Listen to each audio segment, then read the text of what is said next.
चिरनेरच्या हुतात्मा भूमीत तिसऱ्या मुंबई विरोधात शेतकऱ्यांचा एल्गार. उरण, पनवेल आणि पेण तालुक्यात प्रस्तावित असलेल्या MMRDAच्या KSC नवनगर अर्थात तथाकथित तिसरी मुंबई प्रकल्पाविरोधातील संघर्ष अधिक तीव्र होत असल्याचे चित्र रविवारी चिरनेर येथील हुतात्मा स्मारक परिसरात पाहायला मिळालं. शेतकरी आणि ग्रामस्थांनी मोठ्या संख्येने उपस्थित राहून प्रकल्पाविरोधात जोरदार एल्गार पुकारला. या आंदोलनाला शेतकरी वर्गाचा उत्स्फूर्त प्रतिसाद मिळत असून तिसरी मुंबई आमच्या प्रेतावरूनच होईल अशी ठाम भूमिका आंदोलकांनी मांडली. प्रकल्पासाठी स्थानिक शेतकरी आणि नागरिकांना विश्वासात न घेता शासनाने सुरू केलेल्या हालचालींना तीव्र विरोध असल्याचे यावेळी स्पष्ट झाले. कार्यक्रमात मार्गदर्शन करताना माजी न्यायमंत्री BG कोळसे पाटील यांनी शेतकऱ्यांच्या बाजूने ठाम भूमिका घेत सरकारवर टीका केली. शेतकऱ्यांना विश्वासात न घेता सुरू असलेल्या प्रक्रियेला आमचा विरोध आहे. तिसरी मुंबई प्रकल्प आम्ही होऊ देणार नाही असे त्यांनी स्पष्ट केले. चिरनेरच्या हुतात्मा भूमीतून पुन्हा एकदा शेतकरी संघर्षाची ठिणगी पेटताना दिसत आहे. या भूमीतून यापूर्वीही अनेक शेतकरी आंदोलने उभी राहिली असून शेतकऱ्यांनी आपल्या हक्कांसाठी अनेक लढाया जिंकल्या आहेत. याच परंपरेचा वारसा पुढे नेत शेतकऱ्यांनी सरकारविरोधात संघर्षाची हाक दिली आहे.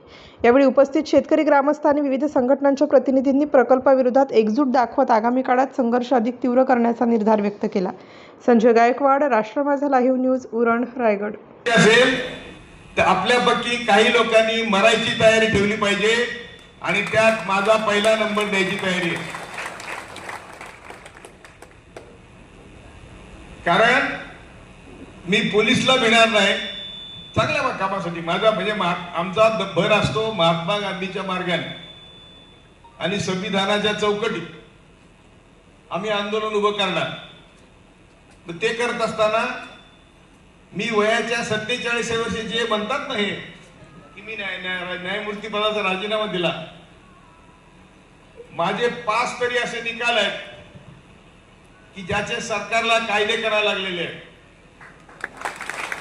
मी असा कुठेतरी त्याग केला असं नाहीये, परंतु ज्यावेळी यांनी टीव्हीवर रामायण महाभारत दाखवायला सुरुवात केली त्यावेळी मी म्हटलो की वर्ण व्यवस्था पुन्हा येऊ घातलेली आहे. वर्ण व्यवस्थेचा अर्थ काय?